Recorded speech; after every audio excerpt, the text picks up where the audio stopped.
Muito bem, para reforçar essa cobertura, quem vai chegar de novo ao vivo, direto do lado de fora do STF, é Nathalie Machado, que está ao lado do Max Telesca, que é advogado especialista em processo penal e tribunais superiores. Nathalie, vocês estão ajudando a gente, traduzindo, né, o que está acontecendo durante o processo.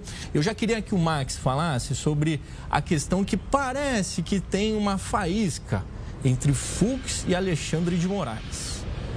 O que isso acaba acontecendo no processo? De fato, pode ter algum impacto ou, enfim, é só uma questão jurídica, vamos falar assim?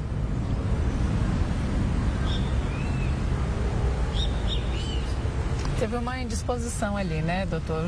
Obrigada, viu, Pedro, por abrir a programação de novo aí pra gente poder traduzir para quem está assistindo a gente. Teve uma indisposição ali entre os ministros? Como é que a gente pode avaliar isso? Nathalie, obrigado pela pergunta, Pedro.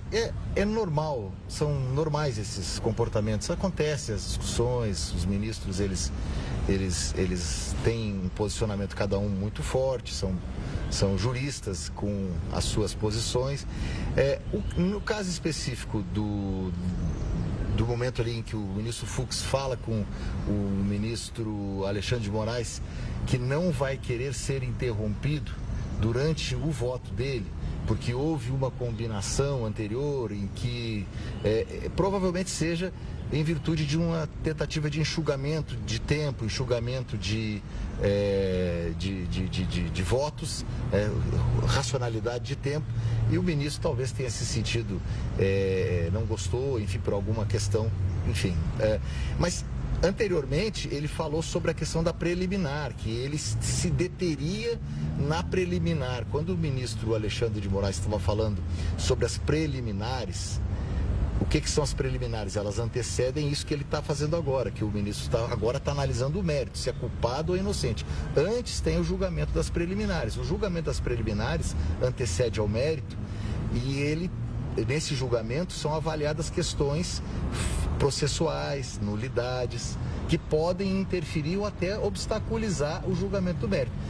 Quando o ministro Alexandre de Moraes fala assim, todas essas preliminares já foram rebatidas, foram afastadas no recebimento da denúncia. O que isso quer dizer? Aí o ministro Fux falou, olha, no recebimento da denúncia. O que ele quis enfatizar? Ele enfatizou o seguinte, olha, no recebimento da denúncia é um julgamento mais sucinto, é um julgamento onde não se avalia com tanta profundidade, inclusive questões preliminares, e que ele se deteria mais numa questão determinada preliminar, que era a questão aqui da competência do plenário para julgar essa matéria e não da turma. Me pareceu isso.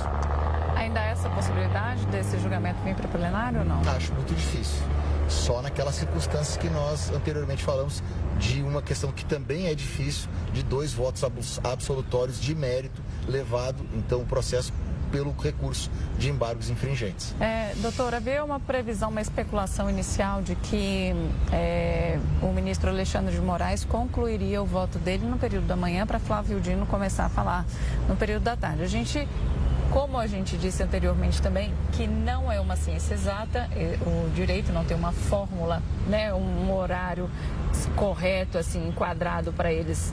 Você tem tanto tempo para poder ler o seu voto. Ele pode devagar e ficar muito tempo nessa leitura. Pelo andar da carruagem, o senhor acredita que hoje ainda vai só com o ministro Alexandre de Moraes?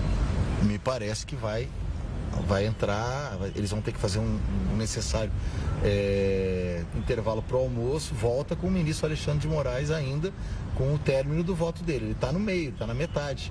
Porque como é que é a estrutura do voto? Ele está utilizando a técnica que se usa normalmente em votos de processos criminais.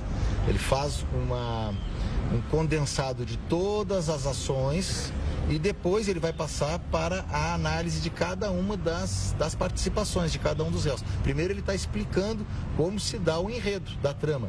E agora não, posteriormente ele vai individualizar cada conduta, a participação de cada réu na trama. Perfeito, então dá para a gente perceber que pode ser um voto mais longo mesmo, tomando aí o dia. Após isso, vem a leitura do voto do ministro Flávio Dino. Mas antes da gente entrar nessa questão, a gente observou bastante aqui também no discurso, na fala, do ministro Alexandre de Moraes, a questão ele enfatizar a questão da desconstrução dos atos preparatórios, né? O que isso quer dizer?